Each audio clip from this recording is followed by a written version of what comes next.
నమస్కారం G news కి స్వాగతం నేను మీ శిరీష ఈ రోజు వార్తల్లో విశేషాలు చూద్దాం శ్రీముఖలింగం మహాశివరాత్రి ఉత్సవాలను ఘనంగా నిర్వహించేందుకు నరసనపేట ప్రైవేటు వైద్యులు తమ వంతు సహాయంగా 1,60,000 విరాళాన్ని సేకరించి జిల్లా కలెక్టర్ స్వప్నిల్ దినకర్ పుణ్కర్ కు మంగళవారం అందజేశారు. ఈ విరాళం అందించిన వారిలో డాక్టర్ బలగ మురళి 20,000, బగ్గు సరోజినీదేవి ఆసుపత్రి, గొలివి ఆసుపత్రి, doctor Ponnada Ganesh, doctor Tadela Srikanth, doctor Balaga Ramanarao Amrutha, doctor Bora Sairam, doctor Rajendra Kiran Madhuri, doctor Anil Krishi, doctor Ponnana Gurunatham, doctor Reddy Sandhya 10,000 చొప్పున ఉన్నారు. భక్తుల సౌకర్యార్థం వైద్యులు సామాజిక బాధ్యతతో ముందుకు రావడం అభినందనీయమని కలెక్టర్ పేర్కొన్నారు. అలాగే doctor Pageti Shankar, doctor Surapu Krishnarao Sudharani, doctor Menda Praveen Padmavathi, doctor Tarra Suresh, doctor Balka Naveen, doctor Reddy Bhargav, doctor Balaga Ramesh లు తలో 5,000, డాక్టర్ గురుదేవ్ రూపాయి 3,000, డాక్టర్ ప్రకాష్ 2,000 తమ వంతు సహాయాన్ని అందించారు. కలెక్టరేట్ లో జరిగిన ఈ కార్యక్రమంలో DCHS డాక్టర్ కళ్యాణ్ బాబుతో పాటు వైద్యులు గణేశ్వరరావు, మురళి, బలగ, భార్గవ్, శంకర్ రావులు పాల్గొన్నారు. బేసిక్ మినిమం ఎయిడ్ ఒక అంబులెన్స్, తర్వాత మనకి అడ్వాన్స్ లైఫ్ సపోర్ట్ అంబులెన్స్, దీని తర్వాత ఒక సేఫ్ హాస్పిటల్ నర్సపేటలో ఉన్న AH అంటే ఏరియా హాస్పిటల్ ఒక సేఫ్ హాస్పిటల్గా డిక్లేర్ చేయడం జరుగుతుంది. సో ఈసారి అంతా పకడ్బందీగా మనం చేస్తాం. అరసవల్లిలో చేసిన కొన్ని ప్రాబ్లమ్స్ ఇక్కడ రాకూడదు. మనకి పబ్లిక్ ఇక్కడ కూడా చాలా ఎక్కువ మంది వస్తారు. సో అనుకూలంగా మనం ఇక్కడ కూడా పబ్లిక్కి సరైన టైంకి సరైన ప్లేస్కి దర్శనం కల్పించాలి. ఆ ఉద్దేశంతో ఈరోజు ఈ మీటింగ్ పెట్టడం జరిగింది.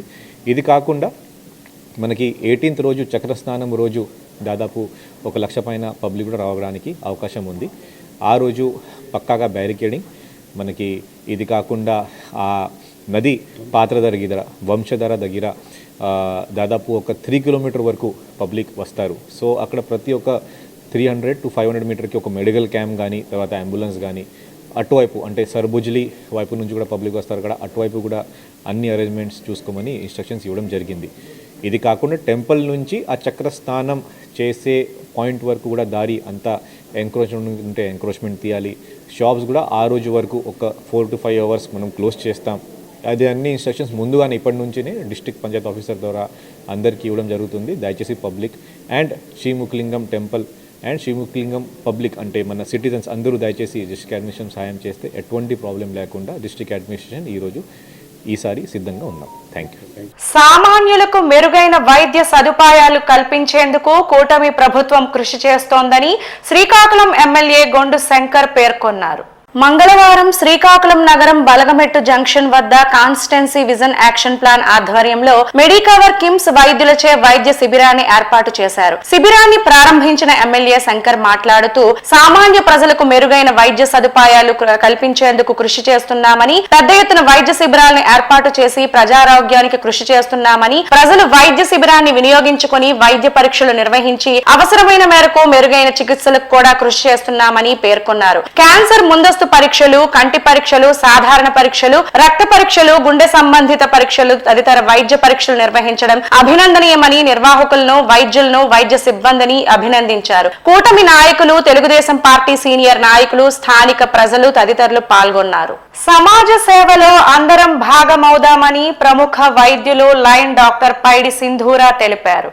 మన్యం జిల్లా వీరఘట్టం ప్రభుత్వ పాఠశాలలో చిత్రలేఖన ఉపాధ్యాయురాలు బలివాడ స్వాతి సాయికృష్ణ కుమారుడు బలివాడ తనిష్క్ జన్మదిన సందర్భంగా శ్రీకాకుళం నగరంలో పలు ముఖ్య కూడళ్లతో పాటు స్థానిక గొంటి వీధిలో గల పట్టణ నిరాశ్రయుల భవనంలో తలదాచుకుంటున్న సుమారు 40 నిస్సహాయ కుటుంబాలకు ప్రసాద పంపిణీ కార్యక్రమాన్ని నిర్వహించారు. ఇందులో భాగంగా లయన్స్ క్లబ్ శ్రీకాకుళం సెంట్రల్ అధ్యక్షురాలు డాక్టర్ పైడి సింధూరా మంగళవారం ఒక ప్రకటనలో మాట్లాడుతూ జిల్లా మెంబర్షిప్ చైర్మన్ నటుకుల మోహన్, జిల్లా ఎన్విరాన్మెంట్ చైర్మన్ పొన్నాడ రవికుమార్, కార్యదర్శి Takkam Ramagopal, club director professor doctor Vishnumurthy, market committee chairman TDP నాయకులు కోరాడ హరిగోపాల్ చేతుల మీదుగా అన్నప్రసాదాన్ని అందించడం ఆనందంగా ఉందని, నిస్సహాయులకు అన్నప్రసాదాన్ని అందించడం మంచి ఆలోచన అని, జన్మదిన వేడుకలను ఇతరత్ర వేడుకలను పేదల మధ్య జరుపుకోవటం గొప్ప విషయమని, నేటి ఆహార దాతలు బలివాడ స్వాతి, బలివాడ సాయికృష్ణ, బలివాడ తనిష్క్, బలివాడ యోగేష్ లకు ప్రత్యేక ధన్యవాదాలు తెలిపారు. వీరిని స్ఫూర్తిగా తీసుకుని సమాజంలో మనమంతా సేవకులు అన్నదాతలుగా మారి అన్నార్తులకు పట్టడన్నం అందించడంలో భాగమవుదామని పిలుపునిచ్చారు. ప్రతి నెల లయన్స్ క్లబ్ శ్రీకాకుళం సెంట్రల్ ఆధ్వర్యంలో హంగర్ ఫీడింగ్ కార్యక్రమాన్ని నిర్వహిస్తామని,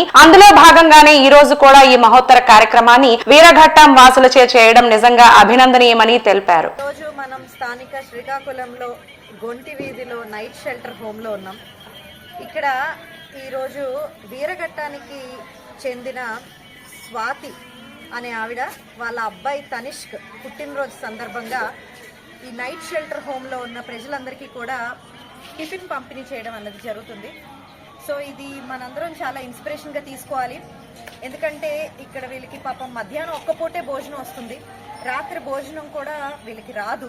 సో మనం ఎవరైనా కానీ ఇలా సెలబ్రేషన్స్ చేసుకున్నప్పుడు, బర్త్డేస్ అయితేనేమి, యానివర్సరీస్ అయితేనేమి చేసుకున్నప్పుడు ఇలాంటి దగ్గరికి వచ్చి పేదలకి నలుగురికి ఆదుకుంటే డెఫినెట్గా మనం మన సొసైటీని ఇంకా ముందుకు తీసుకొస్తాం. సో అది చాలామంది పెద్దలు ముందుకొస్తారని మనస్ఫూర్తిగా కోరుకుంటున్నాను. Thank you so much. Pathapatnam నియోజకవర్గం తెలుగుదేశం పార్టీ కేంద్ర కార్యాలయంలో మంగళవారం శాసనసభ్యులు మామిడి గోవిందరావు ఆధ్వర్యంలో టెక్కలి రెవెన్యూ డివిజనల్ అధికారి ఎం కృష్ణమూర్తి సమక్షంలో రెవెన్యూ భూ సమస్యల పరిష్కారమే మార్గంగా ప్రజా దర్బార్ కార్యక్రమం నిర్వహించబడింది. ఈ ప్రజా దర్బార్ కు నియోజకవర్గ పరిధిలోని 5 మండలాల నుండి 516 అర్జీలు రైతు సోదరులు తమ భూ సంబంధిత సమస్యలు, పట్టాదారు పాసు పుస్తకాల్లో ఉన్న తప్పులు, భూ హద్దుల వివాదాలు తదితర సమస్యలను అధికారుల దృష్టికి తీసుకువచ్చారు. ముఖ్యంగా పట్టాదారు పాసు పుస్తకాల్లోని తప్పులను సరిదిద్దేందుకు ఈ ప్రజా దర్బార్ ఎంతో ఉపయోగపడిందని రైతులు తెలిపారు. ఈ సందర్భంగా ఎమ్మెల్యే మామిడి గోవిందరావు గారు మాట్లాడుతూ, రైతుల భూమి సమస్యల పరిష్కారం కాకుండా వారి జీవనోపాధి మెరుగుపడదు. ప్రతి అర్హుడైన రైతుకు న్యాయం జరిగేలా అధికారులతో సమన్వయం చేసి సమస్యలు పరిష్కరిస్తాం. ప్రజలు నేరుగా వచ్చి తమ సమస్యలు చెప్పుకునే వేదికగా ప్రజా దర్బారును నిరంతరం కొనసాగిస్తామని తెలిపారు. అలాగే రెవెన్యూ అధికారులు వచ్చిన అర్జీలను పరిశీలించి అర్హులైన వారు వాటిని త్వరితగతిన పరిష్కరించేందుకు చర్యలు తీసుకోవాలని ఎమ్మెల్యే అధికారులను ఆదేశించారు. ఈ కార్యక్రమంలో 5 మండలాల అధికారులు, ఎన్డీఏ కూటమి నాయకులు, కార్యకర్తలు, రైతులు, ప్రజలు తదితరులు పాల్గొన్నారు. శ్రీకాకుళంలో ఉన్నటువంటి ఆంధ్ర యూనివర్సిటీ డిస్టెన్స్ సెంటర్ ని తిరిగి యథావిధిగా కొనసాగించాలని కోరుతూ ఎస్ఎఫ్ఐ ఆధ్వర్యంలో శ్రీకాకుళం నగరంలో గల ప్రభుత్వ డిగ్రీ కాలేజ్ లో ఉన్నటువంటి ఆంధ్ర యూనివర్సిటీ స్టడీ సెంటర్ వద్ద విద్యార్థులు ధర్నా నిర్వహించారు. ఈ సందర్భంగా ఎస్ఎఫ్ఐ జిల్లా అధ్యక్ష కార్యదర్శులు డి చందు, పి ఖగేష్ మాట్లాడుతూ, ఆంధ్ర యూనివర్సిటీలో డిస్టెన్స్ లో చదివే విద్యార్థులు నిన్న క్లాసులకు వెళ్లగా ఇక్కడ ఉన్న స్టాఫ్ అందరినీ వైజాగ్ ట్రాన్స్ఫర్ చేశారని, కొత్తగా ఎవరిని ఇక్కడికి అలాట్ చేయలేదని, విద్యార్థుల కొరకు సపోర్టింగ్ స్టాఫ్ ఎవరూ లేరని చెప్పారు. దీంతో డిస్టెన్స్ ఎడ్యుకేషన్ విద్యార్థుల కొరకు ప్రత్యేకమైన విభాగం లేకుండా ఈ దూర ప్రాంత విద్యార్థుల బాధ్యత కూడా ప్రభుత్వ డిగ్రీ కాలేజీలకు అప్పచెప్పడం వల్ల ఆదివారం క్లాసులకు వచ్చే డిస్టెన్స్ ఎడ్యుకేషన్ ఉపయోగించుకొని చదివే విద్యార్థులకు ఎంతో అవరోధం, ఇబ్బంది కలుగుతాయని చెప్పారు. దూర విద్యా విద్యార్థుల కొరకు ఒక ప్రత్యేక విభాగం మరియు డెడికేటెడ్ స్టాఫ్ ఉండడం వల్ల ఆదివార క్లాసులకు అటెండ్ అయి ఉన్నత చదువులు చదువుకోవాలని ఉన్న వారికి ఎంతో ఉపయోగకరంగా ఉంటుందని తెలిపారు. 2025-26 సంవత్సరంలో 1500కు పైగా విద్యార్థులు ఈ సెంటర్ ద్వారా అడ్మిషన్ తీసుకున్నారని, ఇప్పుడు సడన్ గా ఈ హెల్ప్ సెంటర్ మూసివేయడం వల్ల కొన్ని వందల మంది విద్యార్థులు ఇబ్బందులకు గురి అవుతున్నారని తెలిపారు. చిన్న చిన్న ఉద్యోగాలు చేసుకుని చదువుకుందామనే మహిళలకు, గృహిణులకు ఈ హెల్ప్ సెంటర్ వల్ల మరియు డెడికేటెడ్ స్టాఫ్ వల్ల స్టడీకి సంబంధించిన ప్రతి సమస్యను ఈ దూర విద్యా సెంటర్ ద్వారా ఇక్కడే పరిష్కారం చేసుకుంటున్నారు. ఈ సెంటర్ తీసేయడం గురించి విద్యార్థులు ఎవరికీ ఇన్ఫర్మేషన్ లేదు. దూర విద్యార్థులకు సండే క్లాసెస్ సవ్యంగా జరగాలని సంబంధించిన సమస్యలను అసైన్మెంట్ సబ్మిట్ చేయడానికి, online login related issue solve చేయడానికి, టికెట్ సంబంధించిన ఏ సమస్యనైనా సాల్వ్ చేయడానికి, మార్క్ లిస్టులు తీసుకోవడానికి, ఏమైనా ట్యూషన్ ఫీజు రిలేటెడ్ సమస్యలు తీర్చడం కోసం మరియు విద్యార్థులకు వచ్చిన ఏ సమస్య అయినా ఈ స్టడీ సెంటర్ ద్వారా పరిష్కారానికి ఉపయోగపడుతుంది. ఇప్పుడు ఉన్నటువంటి సెంటర్ ఎన్నో దశాబ్దాలుగా కొన్ని వేల మందికి ఉన్నత విద్యకు దోహదపడిన ఈ సెంటర్ ను అకస్మాత్తుగా మూసివేయడం వల్ల కొన్ని వందల మంది విద్యార్థుల భవిత అగమ్య గోచరంగా తయారైంది. కనుక ఈ డిస్టెన్స్ సెంటర్ ను మూసివేయాలనుకునే నిర్ణయాన్ని వెనుకకు తీసుకొని గ్రామీణ ప్రాంత విద్యార్థులు విద్యా కళలకు సాకారం చేస్తారని కోరుతున్నామని తెలిపారు. ఈ కార్యక్రమంలో ఎస్ఎఫ్ఐ నాయకులు సుబ్రహ్మణ్యం, సురేష్, మురళి, జగన్ తదితరులు విద్యార్థులు ఈ కార్యక్రమంలో పాల్గొన్నారు. ఈరోజు గవర్నమెంట్ కాలేజీలు ఉంటాయి, గవర్నమెంట్ యూనివర్సిటీలు ఉంటాయి, 8,000 వరకు సరిపోతుంది. అదే ప్రైవేట్ యూనివర్సిటీలో మీరు ఎప్పుడైనా ఇచ్చేయండి, కనుక్కోండి. ప్రైవేట్ యూనివర్సిటీలో దాదాపు 20,000, 60,000 కట్టాల్సి వస్తుంది. సో 8,000కే మనం పార్ట్ టైం ఉద్యోగాలు చేస్తూ, లేదా ఇంటి పనులు చేస్తూ, లేదా ఇంకో పని చేస్తూ మనం కడతా ఉన్నాం. ఈరోజు ప్రైవేట్ కార్పొరేట్ సెల్స్లో మనం ఎలా కట్టగలుగుతాం అన్నది ఒక ప్రశ్న మనం అందరం కూడా ఆలోచించుకోవాలి. అందులో మహిళలు ఇక్కడ ఈ సెంటర్ సెల్స్ ఎత్తేస్తే ఇక్కడ నుంచి వైజాగ్ ఎలా వెళ్తాం? ఏ పరిస్థితిలో మనం ఒక రోజు మొత్తం పని మానుకొని రావాలి. ఒక అరగంట పని మానుకొని వచ్చి ఇక్కడ మన ఉండే హాల్ టికెట్ సమస్యలు, మాక్ సమస్యలు, లేదా మెమో సమస్యలు, ఎగ్జామ్ ఫీజు, ట్యూషన్, లేకపోతే ఇంకా వగేరా సమస్యలు మనం చెప్పడానికి సెల్స్ అనేవి ఉంటాయి. ఇవి మూసేస్తే ఖచ్చితంగా మనం ఇక్కడ చెప్పుకునే పరిస్థితి అయితే ఉండదు. అందరూ గుర్తుపెట్టుకోవాలి. అందరూ మనం తోటి విద్యార్థులు మనతో పాటు ఓపెన్ యూనివర్సిటీ ఎవరైతే చదువుతున్నారో మన స్నేహితులకి, మన తోటి విద్యార్థులకి, రేపు చదవబోయే విద్యార్థులు కూడా చెప్పి మనందరం కూడా ఐక్యం చేయాల్సిన అవసరం మన అందరికీ ఉంది. ఖచ్చితంగా ఇది అందరి బాధ్యత. ఓన్లీ ఇక్కడికి వచ్చిన మహిళలతో, లేకపోతే అన్నయ్యలతో, తమ్ముళ్ళతో కాదు, అందరిది మన పని. ఇది యూనివర్సిటీ చాలా మనం కాపాడుకోవాలి. మనం కాపాడుకుంటే మనం చదవగలం, ఉన్న స్థాయిలో ఉండగలం అనేది అందరూ గుర్తించండి. ఈ అవకాశం ఇచ్చిన ఇక్కడికి వచ్చిన మీ అందరికి కూడా ఎస్ఎఫ్ఐ జిల్లా కమిటీ ధన్యవాదాలు. కార్మికుల మెడకు ఉరితాళ్లు లాంటి 4 లేబర్ కోడ్లు రద్దు చేయాలని కోరుతూ ఫిబ్రవరి 12న సమ్మె జయప్రదం చేయాలని కోరుతూ ఆల్ ట్రేడ్ యూనియన్స్, ఎస్కేఎం రైతు కార్మిక ఉద్యోగ సంఘాల ఆధ్వర్యంలో ఆర్టీసీ కాంప్లెక్స్ నుండి రామలక్ష్మణ సూర్యమహల్ మీదుగా 7 రోడ్ల జంక్షన్ వరకు మోటార్ బైక్ ర్యాలీని చేపట్టారు.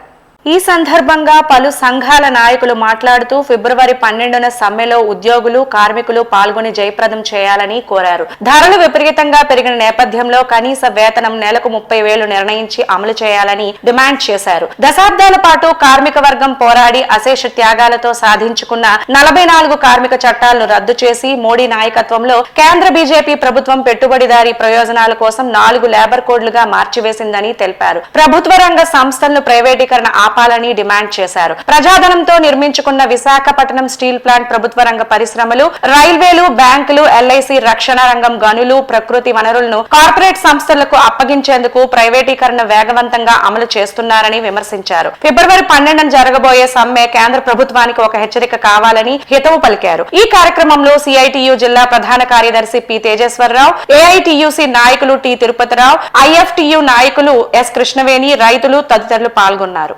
ఉంటే ఈ దేశంలో కార్మిక వర్గాలు కూడా చూస్తూ ఊరుకోవాలని చెప్పి తెలియజేస్తున్నాం.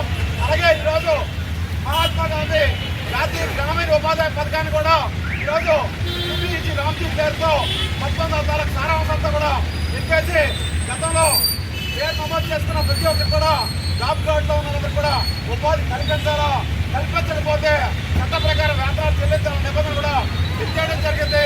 అలాగే గతంలో 30% నిధులు కేంద్ర ప్రభుత్వం ఇచ్చేది 40%కి తగ్గించింది.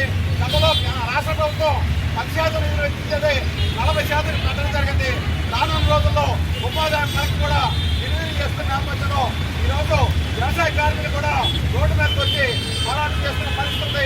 మరొక వైపు రైతులు పండించిన పంటలకు సంబంధించి మద్దతు గ్యారెంటీ చేస్తామని చెప్పి హామీ కూడా 2 సంవత్సరాలుగా అమలు చేయకపోవడంతో రైతులు కూడా ఫిబ్రవరి 12వ సమ్మెకి అండగా నిలబడతాం. ఆయన కూడా గ్రామీణ ప్రాంతాల్లో 100 వాతావరణం కల్పిస్తామని చెప్పి వాళ్ళు కూడా తెలియజేశారు. ఈరోజు వ్యవసాయ కార్మికులు, అలాగే ఎస్ఎఫ్ఐ, ఇతర జనవిజ్ఞాన వేదిక, యూటీఎఫ్, బిఎస్ఎన్ఎల్, పోస్టల్, టెలికాం అన్ని రంగాల సంఘాల నాయకులు కూడా ఈరోజు ఈ బైక్ ర్యాలీలో పాల్గొనడం జరిగింది. బైక్ ర్యాలీకి ఆంధ్రానికి అందరికీ కూడాను అన్ని సంఘాల తరఫున కూడా అభినందనలు తెలియజేస్తున్నాం. కాబట్టి రాష్ట్రంలోని అన్నమయ్య జిల్లా సోడం మండలం అమ్మగారిపల్లి, పుట్టవారిపల్లి గ్రామాల్లో గుర్తించిన ఏవియన్ ఇన్ఫ్లుయెంజా పక్షి ఫ్లూ కేసులపై ప్రభుత్వం అత్యంత అప్రమత్తంగా వ్యవహరిస్తోందని రాష్ట్ర వ్యవసాయ పశుసంవర్ధక శాఖ మంత్రి కింజరాపు అచ్చెన్నాయుడు తెలిపారు.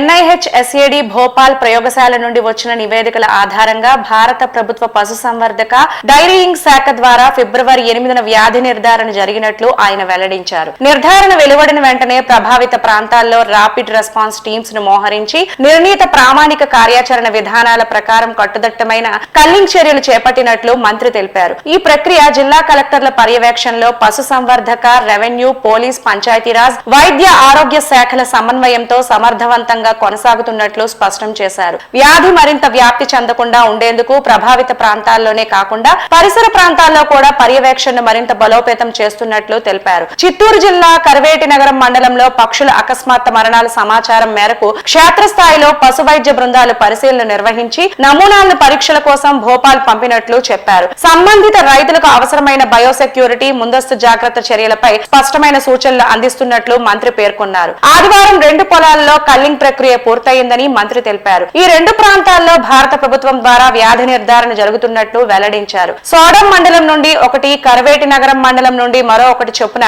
మొత్తం 2 అదనపు నమూనాలను పరీక్షల కోసం భోపాల్ ప్రయోగశాలకు పంపినట్లు తెలిపారు. ప్రస్తుతం ఆయా నమూనాల పరీక్ష ఫలితాల కోసం అధికారులు వేచి చూస్తున్నారని పేర్కొన్నారు. అదేవిధంగా పశుసంవర్ధక శాఖ డైరెక్టర్ దామోదర్ నాయుడు ఆదివారం కర్వేటి నగరం ప్రాంతంలోని పొలాన్ని ప్రత్యక్షంగా సందర్శించి సిబ్బందికి మరియు రైతులకు వ్యాధి నియంత్రణకు సంబంధించి పాటించాల్సిన ప్రోటోకాల్స్ బయోసెక్యూరిటీ చర్యలపై స్పష్టమైన మార్గనిర్దేశం చేశారని మంత్రి తెలిపారు. ప్రజలు ఎలాంటి భయం లేదా అపోహలకు లోనవ్వాల్సిన అవసరం లేదని మంత్రి అచ్చెన్నాయుడు భరోసా ఇచ్చారు. ఏవియన్ ఇన్ఫ్లుయెంజా అనేది పక్షులకు మాత్రమే సంబంధించిన వ్యాధి అని, సరైన విధంగా ఉండిన కోడి మాంసం మరియు గుడ్లు వినియోగం పూర్తిగా సురక్షితమని స్పష్టం చేశారు. ప్రభుత్వం అవసరమైన అన్ని నివారణ నియంత్రణ చర్యలను పటిష్టంగా అమలు చేస్తోందని తెలిపారు. మహిళలు స్వయం కృషితో చిన్న తరహా వ్యాపారాల్లో ఎదగడానికి ప్రభుత్వం ప్రత్యేక శిక్షణ కార్యక్రమాలు నిర్వహిస్తోందని శ్రీకాకుళం నియోజకవర్గ శాసన సభ్యులు గొండు శంకర్ తెలిపారు. నాబార్డ్ సహకారంతో చేపల ఉత్పత్తులు, రొయ్యల పచ్చళ్లు, నిలువ ఆధారిత పదార్థాల తయారీపై 15 రోజుల శిక్షణ అందిస్తున్నామని తెలిపారు. సర్ప్ డిఆర్డీఏ పర్యవేక్షణలో శిక్షణ ఇచ్చి మహిళలను ఆర్థికంగా స్వయం సమృద్ధిగా తీర్చిదిద్దుతామని చెప్పారు. శిక్షణ సమయంలో రోజుకు 50 రూపాయల ప్రోత్సాహకం అందిస్తున్నామని పేర్కొన్నారు. శిక్షణ పూర్తయ్యాక యూనిట్ల ఏర్పాటు చేసుకునేందుకు నాబార్డ్ ద్వారా రుణ సదుపాయం కల్పిస్తామని తెలిపారు. ఈ అవకాశాలను స్వయం సహాయక సంఘ సభ్యులు సద్వినియోగం చేసుకోవాలని సూచించారు. ఈ కార్యక్రమం నాబార్డ్ డీడీఎం రమేష్ కృష్ణ, డిఆర్డీఏ పర్యవేక్షకులు, గ్రామ పెద్దలు, మహిళలు, స్వయం సహాయక సంఘ సభ్యులు, నాయకులు పాల్గొన్నారు. ఆహారం అలవాట్ల కోసం, అలాగే డైట్ కోసం, ఆరోగ్యంగా ఉండడానికి కోసం ఏం చేయాలనే దానిపైన కౌన్సిలింగ్ కూడా ఇవ్వడం జరుగుతుంది. కిమ్స్ వారికి అత్యాధునికమైనటువంటి క్యాన్సర్ డిటెక్టెడ్కి సంబంధించి బస్సు కూడా ఈరోజు తీసుకురావడం జరిగింది. దీంట్లో ముఖ్యంగా లేడీస్కి ఏదైతే బ్రెస్ట్ క్యాన్సర్కి సంబంధించి, అలాగే సర్వైకల్ క్యాన్సర్కి సంబంధించి కూడా డిటెక్ట్ చేయడానికి దాంట్లో అధునాతనమైనటువంటి పరికరాలు ఉన్నాయి. ఎక్స్రే కూడా వెంటనే తీసి ప్రింట్ చేయడం అవుతుంది. అల్ట్రాసౌండ్ కూడా అక్కడే టెస్టులు చేయడం జరుగుతుంది. దీంతో పాటుగా ప్రముఖ వైద్యులు కూడా రావడం జరిగింది. వీటన్నిటితో టెస్ట్ చేసి వాళ్ళకి ఒక ట్రాక్ రికార్డు తయారు చేసి హెల్త్కి సంబంధించి వాళ్ళకి ఎప్పటికప్పుడే వాళ్ళకి కౌన్సిలింగ్ చేసి ఆరోగ్యంగా ఉండడానికి ఈ P4 కాన్సెప్ట్లో తీసుకోవడం జరిగింది. దీన్ని మా CVAP constituency vision action plan monitoring team ఉంది. ఆ టీం వారు నిత్యం ఈ డాక్టర్స్తోని, అలాగే ఎవరైతే బంగారు కుటుంబం మార్గదర్శులు ఉన్నారో వారికి అనుసంధానంగా CVAP టీం కూడా మానిటరింగ్ చేసి ఎవరైతే అట్టడుగు స్థాయి బిలో పవర్టీ లైన్ వారు ఉన్నారో వాళ్ళకి ఆరోగ్యమైనటువంటి హెల్త్కి సంబంధించినటువంటి సహాయ సహకారాలు అన్నీ కూడా అందిస్తున్నారు. ఈ కార్యక్రమం చాలా ఉపయోగం. పేద ప్రజలందరూ కూడా దీన్ని ఉపయోగించుకోవాలని నేను సందర్భంగా కోరుకుంటూ, కూటమి ప్రభుత్వం రాష్ట్రంలో కులం, మతం పేరుతో పాలన సాగిస్తూ ప్రజల సంక్షేమాన్ని గాలికి వదిలేసిందని కేంద్ర మాజీ మంత్రి జేడి శీలం విమర్శించారు. శ్రీకాకుళం నగరంలోని ఇందిరా విజ్ఞాన్ భవనంలో విలేకరులతో మంగళవారం మాట్లాడారు. రాష్ట్రంలో కూటమి ప్రభుత్వ పాలన అస్తవ్యస్తంగా మారిందని తెలిపారు. ప్రజలకు ఇచ్చిన హామీలు నెరవేర్చకుండా మతాన్ని పెంచి పోషించే విద్వేషాలకు ఆజ్యం పోస్తూ రాజకీయాలు నడుపుతున్నారని వారు తెలిపారు. కేంద్రంలో మోడీ ప్రభుత్వం అనుసరిస్తున్న విధానాన్ని రాష్ట్రంలో కూటమి ఆదర్శంగా తీసుకుని పాలన సాగిస్తున్న వైనాన్ని ప్రజలు అసహ్యించుకుంటున్నారని తెలిపారు. మహాత్మా గాంధీ ఉపాధి హామీ పథకాన్ని పరిరక్షించేందుకు PCC రాష్ట్ర అధ్యక్షురాలు షర్మిలారెడ్డి ప్రతి జిల్లాలో పర్యటిస్తూ గ్రామాల్లో రచ్చబండ కార్యక్రమాలు నిర్వహిస్తున్నారని శీలం తెలిపారు. కాంగ్రెస్ పార్టీ అటు జాతీయ స్థాయిలోనూ ఇటు రాష్ట్ర స్థాయిలోనూ బలోపేతం అవుతూ ప్రజలకు మరింత చేరువ అవటానికి రాహుల్ గాంధీ నేతృత్వంలో పనిచేస్తుందని తెలిపారు. కూటమి పాలనలో ప్రతి జిల్లాలోనూ ప్రజాప్రతినిధులు ఇసుక, మద్యం, గనులు దోచుకుంటూ పాలన గాలికి వదిలేస్తున్నారని తెలిపారు. కాంగ్రెస్ పార్టీ దేశ సమైక్యతకు కృషి చేస్తోందని, రానున్న రోజుల్లో అధికారం పొందే దిశగా అడుగులు వేస్తోందని శీలం స్పష్టం చేశారు. విలేకరుల సమావేశంలో కేంద్ర మాజీ మంత్రి కిల్లి కృపారాణి,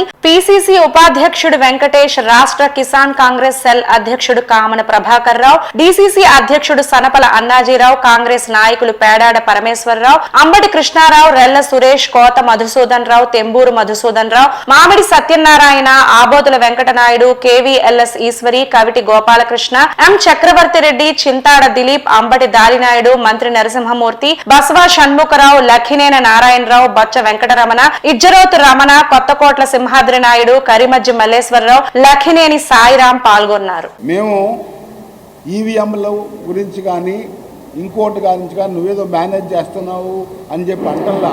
మేము అడుగుతుంది ఒక్కటే, నేను కృపారాణి గారికి ఓటు వేయాలనుకుంటా. వారి గుర్తు మీద నేను ఆ ఈవీఎం నొక్కిన తర్వాత చిన్న స్లిప్ వస్తుంది. వారి గుర్తు నేను చూసి ఆ స్లిప్ను డబ్బాలో వేస్తా, అవి కౌంట్ చేయమంటున్నా నేను. అప్పుడు ఎవరికి ఎన్ని ఓట్లు పడ్డాయో కరెక్ట్గా తెలుస్తుంది. ఇప్పుడు అది చూస్తాను కానీ కింద ఎట్టెళ్ళి అది ఎవరికి మార్క్ అవుతుందో నాకు తెలియటం ఆ యంత్రంలో. ఆ చూడటం కూడా నాకే సరిగా కనపడదు. మిగతా కామన్ పీపుల్కి ఆ గుర్తు నాది అని చెప్పి చాలా తక్కువ టైంలో కిందకి వెళ్ళిపోతుంది. అది ఏ రకంగా రిజల్ట్ ప్రభావితం చేస్తుంది అనేటువంటిది తెలియటల్లా. రెండోది నేను అడుగుతుంది ఏమిటి, అయా మాకు ఓటర్ లిస్టు కంప్యూటర్ లిస్ట్ ఇవ్వండి, సో దట్ మేము వెతుక్కోవచ్చు. కానీ ప్రింట్అవుట్ తీసుకుంటే నా పేరు ఎక్కడుందో ఆ కొన్ని వేల పేజీల్లో తెలుసుకోవడం కష్టం అవుతుంది. అదే డిజిటల్ లిస్ట్ ఇచ్చారనుకోండి, త్వరగా మేము టైప్ చేస్తే జేడీ శీలం గారి పేరు ఎక్కడుంది, ఉందా లేదా అని తెలుసుకోవచ్చు. మూడవది సీసీటీవీ ఫుటేజ్. దొంగ ఓట్లు వేశారా, లేకపోతే అందరూ ఒక ఆయనే వచ్చి 4 సార్లు వేశారా, అసలు వేశారా లేదా అని తెలుసుకోవడానికి ఏర్పాటు చేసిన వ్యవస్థ అది సీసీటీవీ.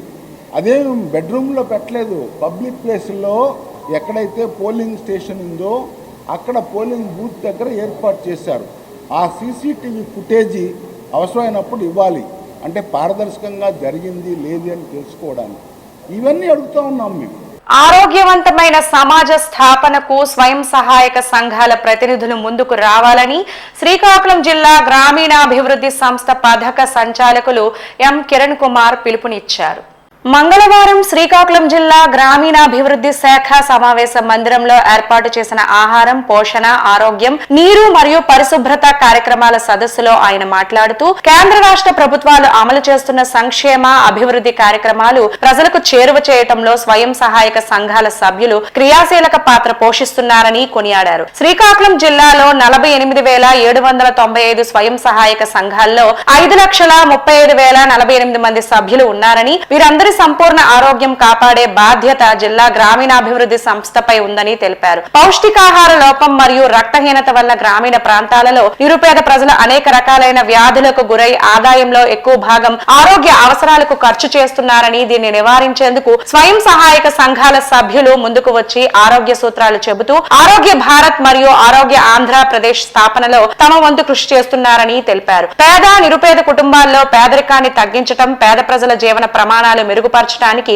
గ్రామీణాభివృద్ధి శాఖ వినూత్న తరహా కార్యక్రమాలు అమలు చేస్తోందని చెప్పారు. ఆహారం, పోషణ, ఆరోగ్యం మరియు పారిశుద్ధ్యం వంటి కార్యక్రమాలు పకడ్బందీగా అమలు చేయడం ద్వారా నిరుపేదల జీవితాల్లో వెలుగులు నింపేందుకు అవకాశం కలుగుతుందని చెప్పారు. ఈ సదస్సులో జిల్లా మహిళా సమాఖ్య ప్రతినిధులు, జిల్లా నలుమూలల నుండి వచ్చిన గ్రామీణాభివృద్ధి శాఖ అధికారులు, సిబ్బంది పాల్గొన్నారు. నమస్కారం అండి. ఈరోజు మన శ్రీకాకుళం జిల్లా సమాఖ్య సమావేశ మందిరంలో 30 మండలాల ఏపీఎంస్కి మరియు ప్రతి మండలానికి 3 సీసీలు చొప్పున ఈరోజు FNSW అంటే food, nutrition, health and wash అనే ప్రోగ్రాం పైన ఒక ఓరియంటేషన్ క్లాస్, ట్రైనింగ్ క్లాస్ నిర్వహిస్తున్నామండి. ముఖ్యంగా ఏంటంటే మహిళల్ని ఆర్థికంగా నిలదొక్కుకోవడంతో పాటు సరైన ఆరోగ్యం, వారి ఆరోగ్యంతో పాటు వారి కుటుంబ ఆరోగ్యం పైన కూడా అవగాహన కల్పించాలి. ఆ మంచి అలవాట్లను తెలుసుకునే ఉద్దేశంతో ఈ యొక్క కార్యక్రమం నిర్వహిస్తున్నాము. ఎంత ఆర్థికంగా నిలుక్కున్నా మంచి ఆరోగ్యం లేకపోతే ఏదైతే సంపాదించారో ఆ మొత్తం సంపాదన అంతా కూడా ఆరోగ్యానికి ఖర్చు పెట్టుకునే అవకాశం ఉంది. కాబట్టి మేము మా సర్ప్ ద్వారా వారి ఆరోగ్యమే మేము కాపాడుతూ కనుక డెఫినెట్గా వాళ్ళు ఆర్థికంగా నిలదొక్కుంటునే ఉద్దేశంతో ఈ కార్యక్రమం నిర్వహిస్తున్నాము. పెద్ద ఎత్తున ఈ యొక్క కార్యక్రమం ద్వారా ముఖ్యంగా ఏంటంటే వాళ్ళకి ప్రతి సోషల్ కార్యక్రమంలో ఇన్వాల్వ్ చేస్తున్నాం. ముఖ్యంగా కిచెన్ గార్డెన్స్ కావచ్చు, అలాగే ఏదైతే ఉందో ఈ సోక్ పిట్స్ అంటున్నాం కదా, ఆ పిట్స్ కావచ్చు, మురుగునీరును కూడా మేము సాగు చేయడం నేర్పిస్తున్నాము. దీనివల్ల ఏంటంటే అటు మన గ్రామాల్లో పరిశుభ్రతతో పాటు వాటర్ కన్జర్వేషన్తో పాటు వీరు ఏమంటారంటే న్యాచురల్ ఫార్మింగ్కి కొద్దిగా ఎక్స్పోజ్ అవుతారు. కాబట్టి దాని ద్వారా వారి ఆరోగ్యం బాగవుతుంది. అలాగే సోషల్ ఇంక్లూజన్ అంటాం కదా, వాళ్ళు సామాజిక పరంగా ఇన్వాల్వ్ అయ్యి ప్రతి ఒక్క కుటుంబం కూడా ఇన్వాల్వ్ అయ్యేదానికి అవకాశం ఉంది. కాబట్టి ఈ యొక్క కార్యక్రమం ద్వారా మన జిల్లాలో ఈ యొక్క మంచి ఆరోగ్యాన్ని, మంచి ఆరోగ్యపరమైన సమాజాన్ని తీసుకురావాలనే ఉద్దేశంతో ఈ యొక్క ఓరియంటేషన్గా నిర్వహిస్తున్నాం. థ్యాంక్ యూ అండి, ధన్యవాదాలు. సాంప్రదాయని సుప్పిని శుద్ధపూసిని సినిమా మంచి కామెడీ టైమింగ్ తో తీయడం జరిగిందని movie writer Kovvur methyl Kumar చెప్పారు. ఈయన శ్రీకాకుళం జిల్లా పొందూరులో విద్యాభ్యాసాన్ని పూర్తి చేసుకున్నారని తెలిపారు. ఈ సందర్భంగా ఆయన మాట్లాడుతూ, నేను రైటర్ గా నా మొదటి సినిమా సాంప్రదాయని సుప్పిని శుద్ధపూసని అని తెలిపారు. ఈ సినిమాలో మంచి కామెడీ టైమింగ్ తో పాటు కథను సెంటిమెంట్ తో రాయడం జరిగిందని ఆయన తెలిపారు. సాంప్రదాయని ఎవరు, సుప్పిని ఎవరు, శుద్ధపూసని ఎవరు మీరే డిసైడ్ చేసుకోండి. సో ఫస్ట్ అయితే ఎవరు మాట్లాడుతున్నారు? ఆయనేనా సాంప్రదాయని? ముగ్గురు ఎలాగో మాట్లాడాలి, రండి. ఈ ప్లస్ గుర్తుంది, అక్కడికి రావాలి. ఈయన శుద్ధపూసనా? ఈయన శుద్ధపూస. ఓకే, ఇక్కడ నుంచి రివర్స్లో వస్తున్నాం మనం. హాయ్ అండి, గుడ్ మార్నింగ్. నా పేరు మిథిల్. నేను ఈ సినిమాకి రైటర్గా పనిచేశాను. This my first film. So పిలవగానే విచ్చేసిన మీడియా వాళ్ళకి, పిలవకుండానే వచ్చేసిన ఫ్రెండ్స్కి, అడగగానే అవకాశం ఇచ్చిన శివాజీ గారికి, వెనకుండి నడిపించిన సాయికృష్ణ గారికి, నితిన్ గారికి, ఈటీవీ వాళ్ళకి, మా అందరినీ సపోర్ట్ చేయడానికి వచ్చిన block buster director Anil Ravipudi గారికి చాలా థ్యాంక్స్ అండి. సో అనిల్ సార్, మిమ్మల్ని ఎప్పుడు చూసినా మీ వెనక ఒక ఆరా కనిపిస్తుంది ఎప్పుడు నాకు. అదే ఆరా మాకు ఈ సినిమాకి కావాలని కోరుకుంటున్నాను. Thank you sir. బా, ఆగకుండా మాట్లాడిన మీకు కూడా కృతజ్ఞతలు అండి. సూపర్గా ఉంది అసలు ప్రాస, అద్భుతంగా. సో నెక్స్ట్ ఆయన ఎవరండి? ఈయన శుద్ధపూసని. ఆయన 3 ఉంటాయండి అందరిలో 3 ఉంటాయా? ఓకే, సేమ్ డౌట్ వచ్చిందా మీకు కూడా? కరెక్ట్గానే చెప్పానైతే, నేను ఎప్పుడు కరెక్ట్గానే చెప్తాను. సో మీరు ఎప్పుడు కెమెరా. వార్తలు సమాప్తం. మళ్ళీ తరువాత బులెటిన్లో కలుసుకుందాం. నమస్కారం.